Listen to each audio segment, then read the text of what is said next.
In this video, I want to deconstruct and take a look at the different levels inside the narcissist's harem of supply. A narc harem is simply just all of the people in the narcissist's circle that they can use and abuse. All the people that they have collected like the little people hoarders that they are, that they can call upon when they need something. A narcissist needs many people for many different things. And not only that, when we are placed in a harem, there is a hierarchy kind of system happening here. So some sources of supply are just more valuable than others, and we are all ranked accordingly. If you'd like to talk with me about a narcissistic relationship that you're in right now, or maybe you'd like support on recovering from a narcissistic relationship, you can email BookAChatWithJess@gmail.com to set up private chats and coaching sessions with me. So I'm going to start at the top here and work my way down the totem pole, essentially, in the mind of a narcissist and how they work out where everybody fits in their harem of supply. First up is the narcissist's primary supply.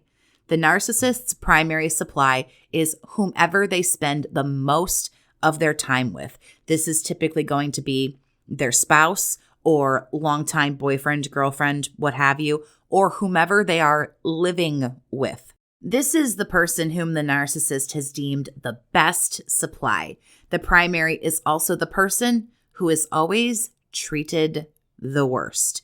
The primary supply gets the worst treatment because naturally they spend the most time day in and day out with the narcissist. They've usually known the narc the longest, and the love bombing phase was a long time ago. The primary is always being devalued.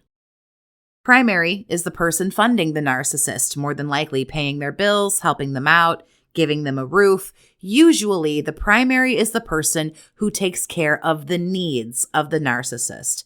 A relationship between the narcissist and their primary source of supply normally has a very parent-child-like dynamic to it. Your mom or dad, essentially, in this role, paying bills, cleaning, cooking, going to work, putting up with the narcissist on more than likely a day-to-day basis.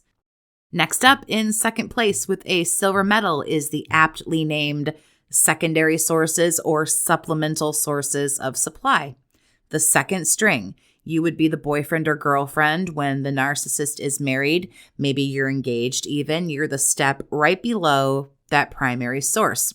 The secondary sources are, in my opinion, where the narcissist now gets all of their wants taken care of since the needs are handled by the primary. The secondary handles things like sex and vacations and a little bit more tawdry kind of things. Narcissists fear judgment, and they also fear losing their primary source. So a lot of things they want to do, they don't do with their main supply, they do with the secondary sources. For example, let's say the narcissist drinks heavily or does drugs, something their primary supply probably doesn't do if they're working and paying all the bills and taking care of this person. The narcissist wants to party all the time, maybe do something sexually that they don't want to tell the primary source they want to do. The relationship with the primary cannot be lost. They can't lose what they need just to get what they want, so they have somebody else provide them with what they want. They go out drinking with the second string, drugging, partying, sleeping around, whatever, with those supplemental sources of supply to try as best they can to look very angelic to their primary source, securing their place in the primary's home and, of course, in their pocketbook. Secondaries may or may not know the narcissist has another relationship. Some know, some don't, some care, and others just really couldn't care less. They're still hooked and they don't mind being the second string. More often than not, they usually don't know the primary exists, and in a lot of cases, people who are secondary or supplemental sources of supply often think they're the primary source. Third up are the void fillers. Void fillers are long-distance people. People the narcissist barely sees, if at all, and they have to make no commitments to these people. Narcissists can and will go for days at a time, usually without talking to these people. The void fillers are who the narcissist goes to when they're bored or they're in a bad mood or they have downtime. Most void fillers don't provide any needs or wants. They're kind of there as those fill-ins. Maybe they got off of work early, or maybe they're doing something where they just have those few minutes to reach out and get a little dose of supply, get a little ego boost. I know a lot of people who deal with the narcissist long distance have tried to say that they feel like they are the primary source because the narcissist spends so much time with them. If you are dealing with a long distance narc, I hate to break it to you, you are not primary supply. They can text you how much they love you sitting right beside their spouse. You know what you are supposed to know. All you know is what you're told, and it's all a big fat lie. All a long distance narc has to give you are words. Words are easy. I don't care how much time you think they're spending with you. If you are not close, you are a void filler. They have primaries giving them their needs and secondaries providing them with everything they want. Although I will say, not all primary sources of supply, not all secondary sources are romantic relationships. There are plenty of narcissists who their primary supply is their parents or their children or somebody else in their family, things like that. Not every primary and secondary source is romantic in nature. You might be a void filler and the only person who the narcissist is dealing with in a romantic way. They might be abusing and taking things from other people who they are related to or what have you not. So not all primary is necessarily romantic. It can also be parental, which again, it takes on that parent-child dynamic. So romantic or parental, it all basically becomes parental. Next up, I guess technically down on this list would be where I kind of stick the people who are casual, the acquaintances, the associates, the flings, and the newbies. This is where a narcissist sticks a lot of friends, coworkers, people purely where they check in only when they need something. These people don't really supply much. This is kind of where the on-call people are. You don't give much, but you could if you needed to. And keep in mind, the narcissist is running all of these numbers and placements and such in their mind. You can move up or down the ladder depending on how you behave or how you don't. You're ranked and rated based on how much you give and how much bullshit you will take. Flings are, like I said, often placed here too. They may or may not move up or down the ladder. We don't really know yet. They're just kind of in this weird state of limbo.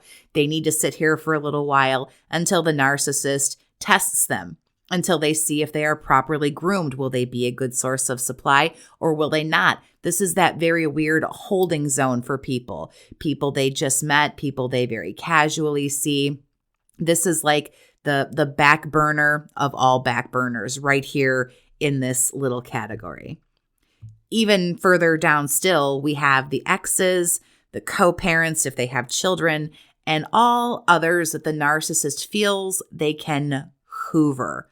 Right here is like the bottom of the bottom. You've already been through a relationship with this person and you're all the way back here getting ready to be hoovered, or you share children or something and you have to gray rock with the narcissist. You still have to be in their life. This is where you sit at the very, very bottom here. The narcissist never wants to hoover. New things are more exciting, but you're kept here on the shelf in the harem for when you're needed. Once the narcissist realizes that you can't be hoovered, you can drop off and out of the harem, but they will always try to hoover at least once and usually more before they do drop off for good and leave you alone. Narcissists never forget a halfway decent source. You can sit in the bottom right here of a narc harem for years and have no idea that you're still there because, like a volcano, a narc can just lie dormant for years before all of a sudden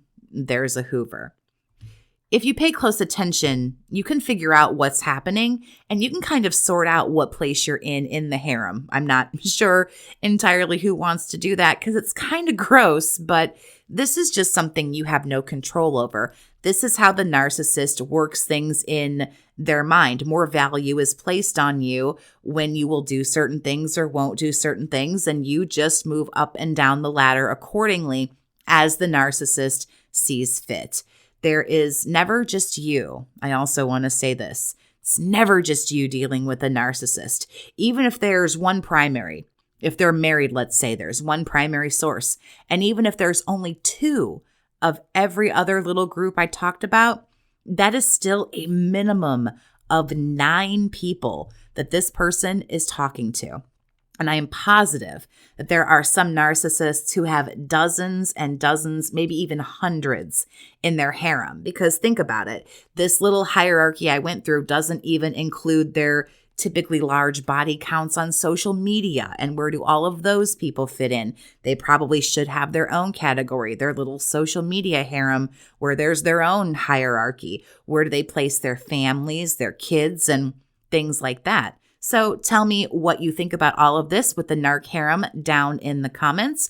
Please like and subscribe for more information and support for narcissistic abuse. Thank you so much for listening. Have a great day, survivor, and take care of yourself.